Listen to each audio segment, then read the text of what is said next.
I'm Adrian Rose. I am Kane Roselle. And I'm the art. And I am the science of transformation. And we are Coast to Coach. Hello, everybody. I am Adrian Rose, your butterfly coach, and I am the art. And my name is Kane Roselle, and I am the science of transformation. And we are Coast to Coach. And we are so happy to be here today with Coach Stefan Rudolph. Thank you for being here, Stefan. For sure, Coach Adrian. I appreciate you guys having me on board, and wonderful to be a part of this growing community and this place called Earth, right? Absolutely. Together as one. Absolutely. Where are you at in our beautiful world? I'm out here in North County, San Diego, in Escondido, Northeast County, about 40 minutes north of San Diego, downtown San Diego. Beautiful area right now, going into April, and loving it. Yeah, that's my hometown as well. Of course, Stefan and I have worked together for quite a while and support each other in our careers. And Stefan, you have a podcast as well, correct? Or YouTube channel? Yeah, I've been doing a YouTube channel for about 3 years, and I started it called the 2020 Vision Quest, just interviewing people. I started in 2017, not thinking about 2020 now, but my view was a better vision of what you have in mind for helping grow your business, grow the community, helping everybody out. And I was interviewing people a lot in 2018. It became more of just individual posts for me on YouTube about health and wellness, kind of a motivational channel too. So a little bit of both, yeah. Beautiful, beautiful. So why don't you go ahead and tell everybody just a little bit about yourself, who you are and what you do besides your wonderful YouTube channel. Yeah, thanks, Coach Adrian. Appreciate it. And I'm out here helping others now. I went through many years of battle with epilepsy as a child, and where my passion came from.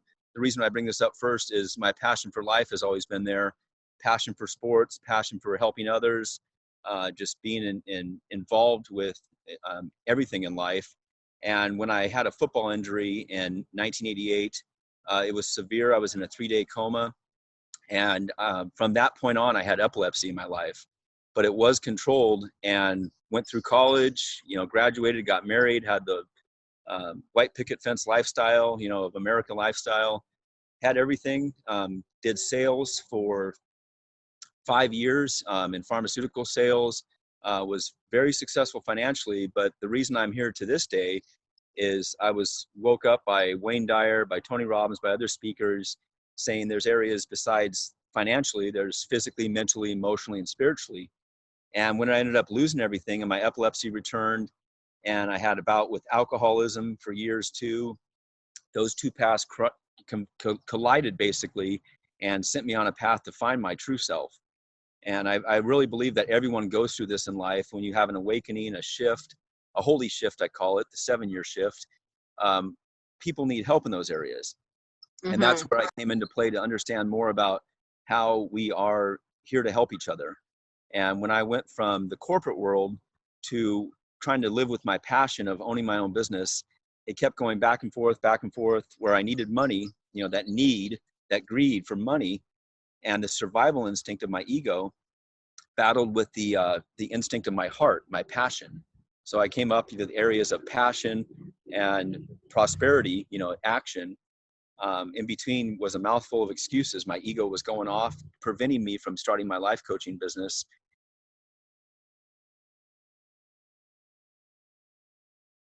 It's an area where I was definitely free to help more people out there. I wanted to be a part of life coaching and prosperity for helping others in life.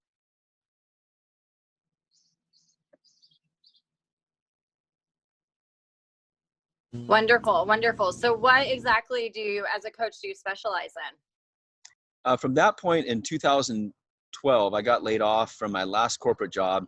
And in 2013, I started my life coaching. I got certified as a life coach, recovery coach, and a quote, spiritual coach. I didn't do too much of that, but it was more life coaching was my passion to help others be involved in their life and live their dream. I was living my dream, but I was still struggling financially. So I had this broad perspective of life coaching. Now, what is life coaching? People would ask, and I would say, I don't know. I'm here to help others. I didn't really have, and we've talked about this before, Coach Adrian, but I throw crap on the wall and whatever sticks. I was kind of like that, and it worked. It kind of, I narrowed it down, and finally I woke up about 2015, 16, realizing my niche area was epilepsy, was overcoming epilepsy. Part of that story goes back to having the seizures, return in 2004, having 2 epileptic car accidents, having brain surgery in 2007, and the surgery not working, having seizures for another 4 years in my life, and then waking up to Wayne Dyer, and I saw his passion and his action. I saw him 3 times before he passed. And I just was crying, actually, the first time, a passionate cry to say, that's what I want to be like. That's who I want to help. That's what I want to be, a motivational speaker like that, someone that people can look up to. So in 2013, when I shifted my life and then started coaching, I realized about 3 years later, I want to do epilepsy coaching or help epileptics, and maybe start a 501c3 or just help people with alcohol, drugs. The generic area I say is escapism. If people I've had clients that have been gambling or have had an alcohol problem, sex addiction, anything, escapism. So those are the areas that I have my niche in, to help others find themselves true at heart by living with heart and not get distracted by what the finances bring, especially with what's happened now with COVID and the economy and everything else. It's really stressful for a lot of people financially, but this area has just awoken me to say, my quote is like, bring it on. This is wonderful actually for me, because I'm alive now and I have this purpose to help others. So to answer your question, going back, it's more like helping people with life coaching, epilepsy coaching, recovery coaching, just finding their way in life, finding their true purpose and their true meaning. Yeah, you've got an amazing story, and I think that a lot of people are really going to resonate with your message, and they do resonate with your message. Because of your unique life experiences, there are certain people that are just going to be drawn to you because you're the right person for them. I was just actually talking to somebody about this. Like, you don't want to hear about recovery from somebody that's never gone through it. Yeah. And so what happens is, if there aren't enough coaches available to help those people, they become underrepresented. Yes. See what I mean? Yep. And that stinks, because that's not really a no person left behind thing. It's just kind of the luck of the dice. And so you help fill some of that void. So thank you for taking your experiences and moving them in that area so people can get help. Yeah, motivating people to bring it on, that type of thing, and not run from the fear, run from the ego. The ego set me in fear with basing my life on what I made financially, what I had. I was married. I had $1 million home in Anaheim. I was making 80 to 100K a year. I was doing everything by the book, according to society, and I still was not happy. And I wasn't passionate about waking up, selling drugs, legal drugs, that is, but going out, and it was good, but good is not good enough for me. I needed to be great and happy and passionate about it. And yeah. A great saying for that kind of thing is like finding a new, better, best. Finding a new what? Find a new, better, best. I like that, yeah. And always growing like that, right? Always be growing. Yeah, absolutely. So was there a particular moment, because I know this happens for a lot of people, right, that have in corporate America, was there a particular moment in your sales career that you just knew if you weren't like really following your passion? Yeah, that's a great question, because I started sales in 97 for a abrasive company. Abrasives, like a 3M company, selling to auto dealerships, auto body, woodworking. So I was doing this, making decent money back then, and I got into pharmaceutical sales, and I thought, well, I made it. And I'll never forget the first day my wife helped me put on my suit. She gave me a kiss. Like, I have my briefcase and my tie and my leather jacket and raincoat and everything, and I made it. And I go out there selling these products, and I realized I wasn't passionate about it. And that day was May 22nd, 2002. I started May 22nd, 2000, and then exactly 2 years later, I got that DUI. That DUI was the day that woke me up, and I realized I was not passionate about what I was doing. I was not being able and to live with prosperity in my life. I was not able to I was just like, why am I drinking so much? Why am I escaping so much? And I kept doing that over and over. I was drinking every day, going out to the bars after work or just drinking at home. And I realized that I was escaping from something, and I didn't want what I had anymore from my heart, if that makes sense.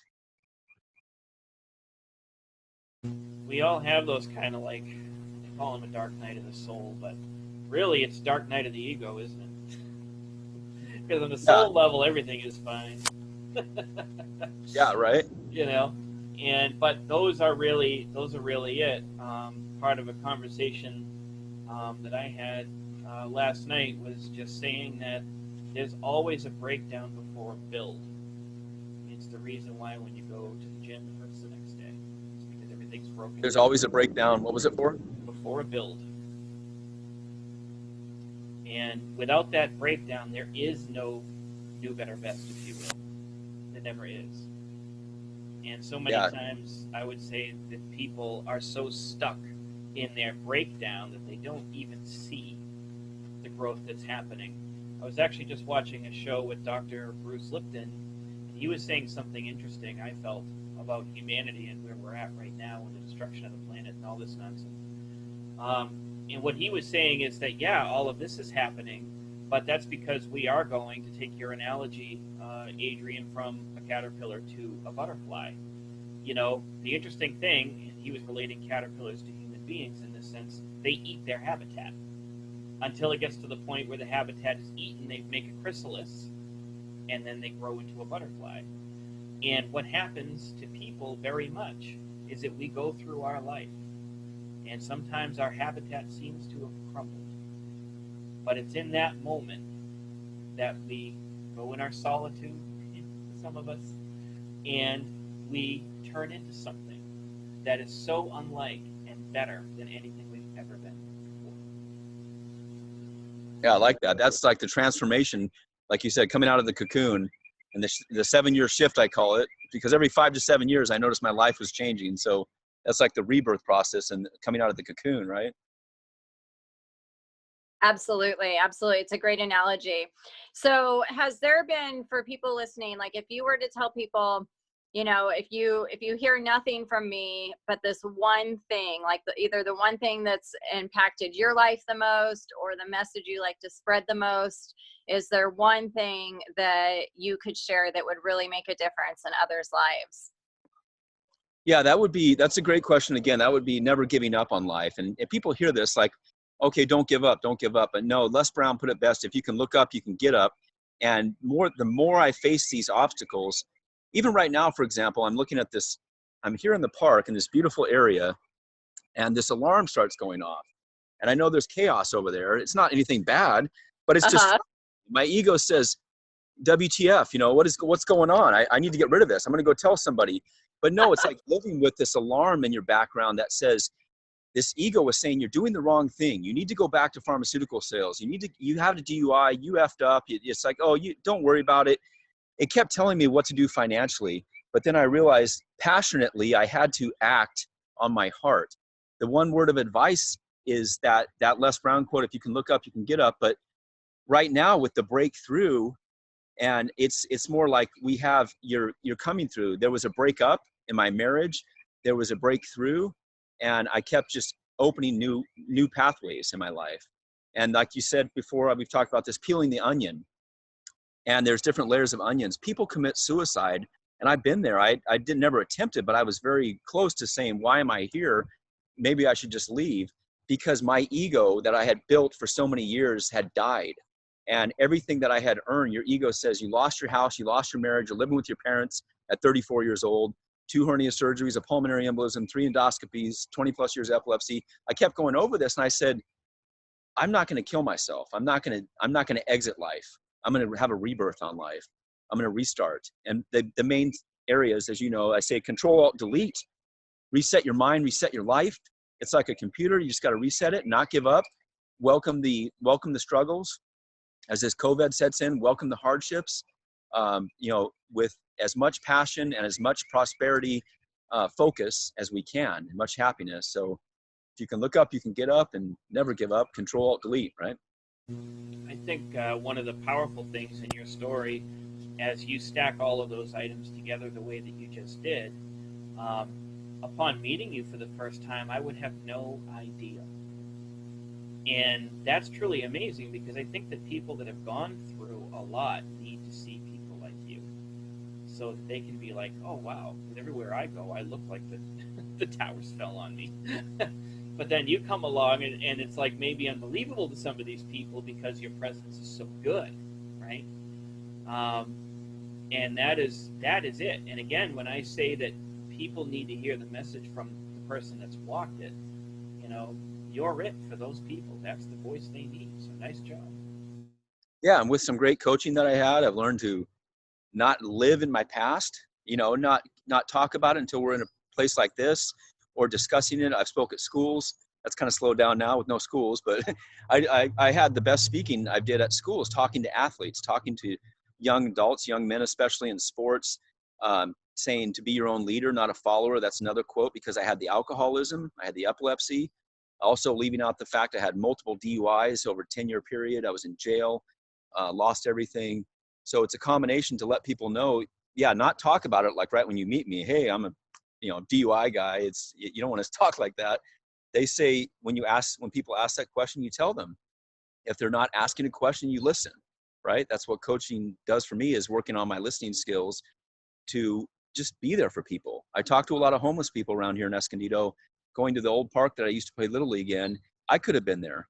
I met a homeless guy in jail when I was in jail for a DUI, and he really woke me up, because he was my age, my look, and I could have been like that. I just told me I need to listen more, talk less, listen more, and act more, and help people. Beautiful. Well said. And the truth is, any of us could get there, right? In reality. Absolutely. Absolutely. And we've talked a lot about ego, and just if anybody, because I think the easiest thing I've ever heard ego from one of my mentors taught is that the purpose of our ego is to cause anxiety. Right? The human brain's job is to look for problems and solve problems.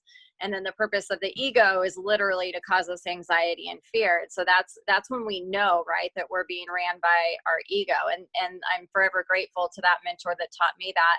And in that energy, and I know you mentioned a little bit, but what's been your experience? How have mentors and coaches helped you along the way? I think it was Socrates that says the quote about, you'll have to help me on this, but the quote about we never know enough, we realize we know nothing. I think it was Socrates, right?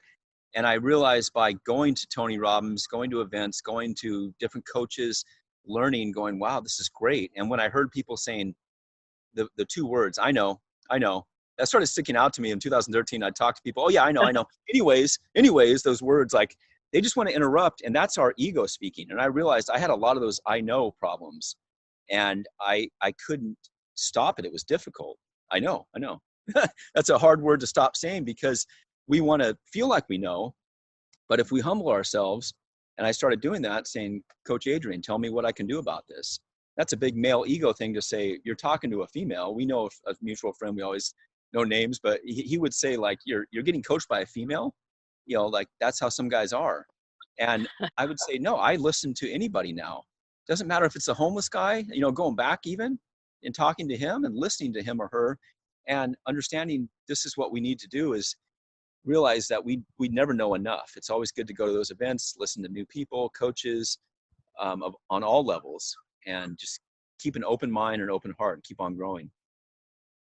I'm curious, as a general question, what do you think the most important thing for human beings to learn is? To realize we know nothing. How's that? Go back to that. And I think the most important thing is to realize that we can always be learning. In sales, they call it the ABCs, always be closing. And that's a definitive area of my life when I was in sales. So I would say always be conscious. There's an ABC I just came up with. Always be conscious, always be aware, deriving to kill the ego, basically, and to always be learning, and to be aware that no matter who we meet, who we run into, what situation we're in, whether someone has rear-ended us. I started rephrasing I have a quote that says, turn your FUs to thank yous. So instead of turning this pissed off mode, you got a ticket, you broke up with your girlfriend or boyfriend, something happened. The worst case scenario is I started saying, no, I'm going to say thank you. I dropped some groceries today, for example, and I dropped them all over the place, right in front of the line. And I said, thank you, thank you, thank you. I repeated it about 10 times. I didn't even notice. I was on the phone too. So people are probably looking at me like, what's wrong with this guy? But instead of getting pissed off at the cashier because he was 6 feet away, he's like, you can take them. And I spilled them all over the place. Thank you, thank you, thank you. So it goes back to your question. That's the biggest part, is to be consciously aware of what we're doing, where we're at, especially when the ego takes over and you want to honk your horn, you want to cuss somebody out. Slow down, take a breath. It takes a long time, but over weeks, months, years, we know that we can control the ego. Absolutely. Absolutely. I love you mentioned Dr. Wayne Dyer. It's so cool you got to see him. I never got to see him in person, but I love his quote that enlightenment is the ego's biggest disappointment. Right? Yeah. And that's what all of us teach, is helping people to become enlightened, right? And really become conscious, like you said. And like Stefan mentioned, him and I have had the honor and privilege of working together, because one of the things I'm blessed to do is coach other coaches.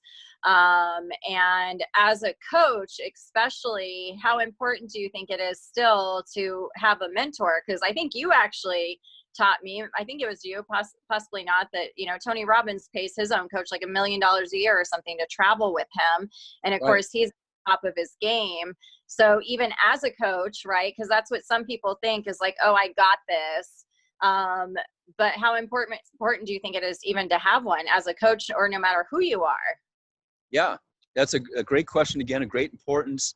And when we look at our life, no matter what position you're in out there, if you're in sales, if you're in HR, you always have somebody above you. If you think about this, all the way to the CEO, all the way to the president. And that president, most likely in their life overall, has somebody, whether it's a spouse even, whether it's a business coach.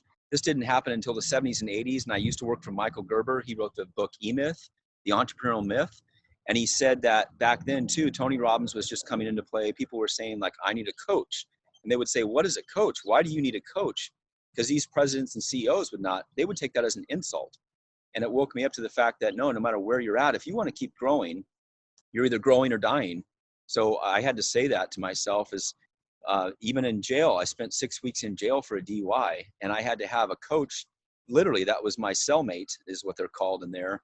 And I tell you this because I spent that time learning from him about the system in the jails, about what to do to survive and what to do to thrive for me personally, to get out of there, what not to do. So I'll put it that way. I never thought about this, but telling you the story, he was kind of like my coach, my life coach in jail, my jail coach, funnily enough. He's probably back in jail again, dead, but whatever he did for me, I did not want to go back. And he was my coach. I got out, I went to AA. I got those leaders in there. I had, what are they called? Sponsors, right? So those are coaches. I had new friends. Those are coaches. I played racquetball. Those are coaches. Everything I did in my life centered around having mentors and people that could help me grow on and off the court, I say, because of racquetball. And that's the only place I have my ego still, is cussing and losing control on the racquetball courts. But that's a good thing, Thank you.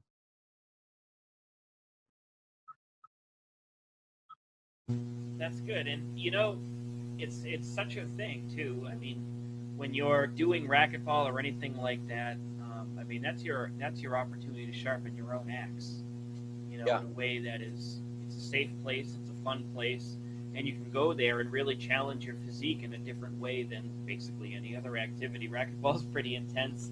Tennis is pretty intense. Huh? Oh goodness, yeah, I actually really liked racquetball. I didn't do it a whole lot, sadly. The only place around here is a little bit far away from me. It's the next town over, but like on the other side of that town. Yeah. It's a drive now. They're becoming less and less. Yeah. It's too bad. I thought it was so cool, But that's the thing is, it's good and healthy to compete with ourselves, so that you're always growing, But it's having that ego attachment, Like for example, I guess if you were to go to the gym and you've been track your progress. And so you have it in your mind, like, okay, today I'm going to be able to this, whether there's growth involved or not. So when you do that, sorry, I got a pop up here. When you do that, if you don't meet your expectation, your ego gets bruised and you feel all bad about it, and then you set yourself up for trouble. But otherwise, I would say that it's a really, really healthy thing to have it in the interest of growth. If you can just hold it loosely, right?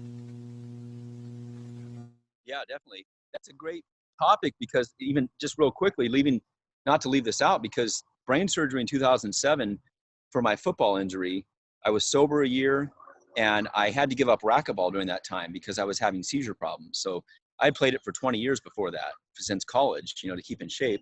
And when I came back about a year later, I started drinking after the surgery. And at the same time, I went back to racquetball. I remember kissing the courts literally in 2007 in October when I came back and I was able to play again. I was really happy. 6 months later, I got a DUI. A year and a half later, I started having seizures again. And I had seizures on the racquetball court, in the weight room. I cracked my head open in the locker room one time.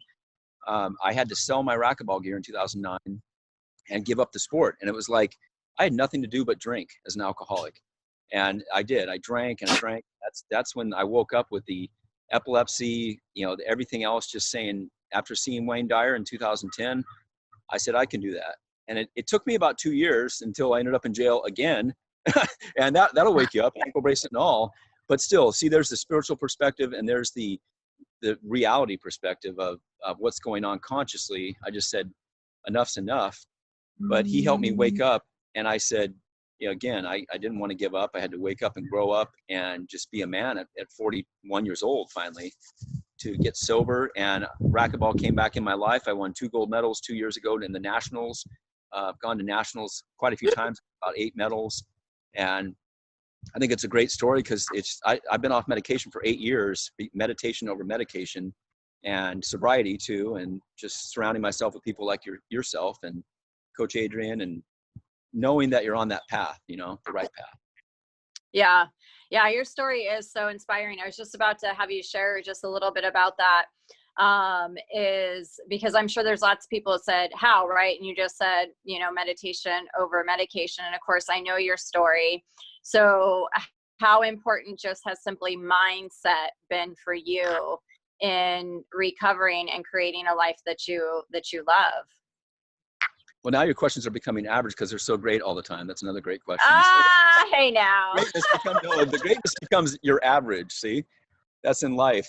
It goes back to where when I woke up in 2010 and I still had seizures, but I saw Wayne Dyer, and then I listened to Louise Hay, and I listened to all these things, and I started buying Audible books and programming my mind the way I have like 35 Wayne Dyer books. But whoever you are out there, whatever you're inspired by, read more, listen to more on YouTube, motivational videos.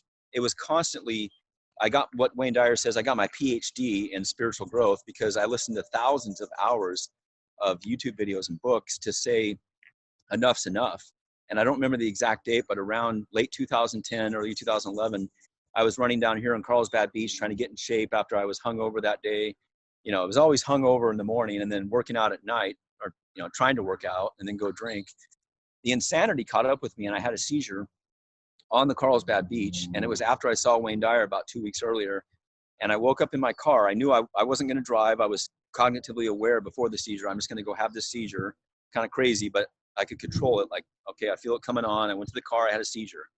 I woke up. I didn't know where I was, who I was, what happened. It all came back. And when it did come back, I just said, I'm done. I started crying. And I said, if Wayne Dyer can do it, I can do it. He broke alcoholism. He broke addiction. And I thought my addiction was my negativity toward the system, toward the pharmaceutical system. You're always going to have this dis-ease in life. You have to take this medication. You have to do this. And I said, no, I'm done. I'm seizure free. It's in my past. I started meditating. It didn't go away right away. This was what I call a 28-day shift because I really had to focus on, I have to have the mindset to welcome the seizures, even when I feel them. They're called small mall seizures. So they weren't grand malls all the time, but a lot of them, I would just get dizzy and I couldn't talk straight. It would go away in 2 minutes, but it felt like death. So I literally experienced death thousands of times. And I said to myself, I don't want this anymore. I'm seizure free. It's in my past. And I started mantras like that and meditation and prayer. And then the sobriety hit. And I still had, little by little, the small malls went off. And I realized, oh, I'm drinking Monster, I'm drinking Red Bull. That's not healthy. You know, it's my diet too. It's pizza, it's fast food. I changed my fast food. I changed my habits. I changed my surroundings. And now it's become, Adrian, you have a lot of this too. You're really aware, you're empathic. That's the word. And I was like, ooh, I don't like being around that dude, that same friend that we share. I don't like being around that guy or girl. You have this energy. And I would get feelings like that would trigger me. And it wasn't a seizure feeling, but it was an awareness of, nope, that's good experience. Thank you for being around this person. I learned a lot. I'm not going to be there again. I'm not going to drink this again. I'm not going to eat this again. I'm not going to smoke this, drink this, shoot this, pop this. I'm not going to do any of that again. I'm just awake and have to work on that every day.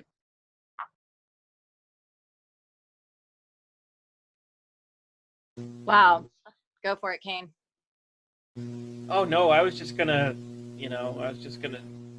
say, like, it's just such a great story. You've been through so much. Thank you so much. I do recognize that we're about out of time here, so I was curious, well, for our audience, how can people get a hold of you so that they can work with you and reach out? Oh, sorry, what was the question? What's the best way for our audience to get a hold of you so that they can thank you. Yeah. reach out? This is something I'm inspired by, and some people said, I'll never forget this 3 years ago. I'm playing with a racquetball buddy that knew me before the seizures during that. And I started kicking butt. I was beating him, and he goes, "You're showing off." And I said, "I'm not showing off, I'm showing up." So I quoted that, and he goes, "What are you talking about?" And I told him, and that's when I came up with my website, and it's Recovered Coaching. So recovered, past tense. I told him my story, and I said, "I'm recovered." And he was like, "What?" I said, recoveredcoaching.com. I told him, I'm done drinking, I'm done having seizures, and I'm not showing off, I'm showing up. I want to help people. So sometimes I feel like telling my story, the old part of my ego says, you talk a lot about yourself, but I really feel there's a conscious awakening that we have to focus on ourselves. Remember, if you know AA and NA, you have to love yourself before you can love others. You have to be almost self-absorbed and selfish to focus on your sobriety. And that's what I really started doing. So recoveredcoaching.com, Coach Stefan Rudolph on YouTube. That's Coach Stefan, Stefan Rudolph on YouTube is my channel. And those areas are on my website as well. They can get a hold of me, or feel free to my phone number's on there too. Very good. Thank you so much. Well, we hope everybody enjoyed this week's episode of Coast to... Oh, no, never mind. I don't want to say it. Adrian, can you say it? Adrian can try to say it. It is coach to coach. Nope, didn't get it today. Oh, it is a difficult coach, right? That's right. It's coast to coach. Coast to coach. Oh, like from one coast to the other. That's right. Yeah. Because I'm from the East Coast. She's from the West. You remember it. Yep. Yeah, Kane's in Massachusetts, I'm in Phoenix, and there you are in beautiful, sunny San Diego. I absolutely love it. So thank you, Stefan. And I love that you share your story, because the main thing that really sticks out, just to clear it all up, bring it all together, right, is that any of us, all of us, are more powerful than any circumstance, situation, or condition. And you are just living proof of it. So keep telling your story, because people need to hear it. Because of course, when they see you do it, they know they can do it. So thank you. For sure. And always be aware, never to focus too much on the negative. That's the biggest thing I can leave you with. Even when I listen to Les Brown, I go, oh, he lived in his office. And then 3 years later, I was living out of my office. I'm like, you got to be careful about this law of attraction now, Yeah. Awesome. Always be growing. Yes. Awesome. Thank you so much, Stefan. Thank you, Kane. Thank you very much. Thank you, guys. All right. Bye.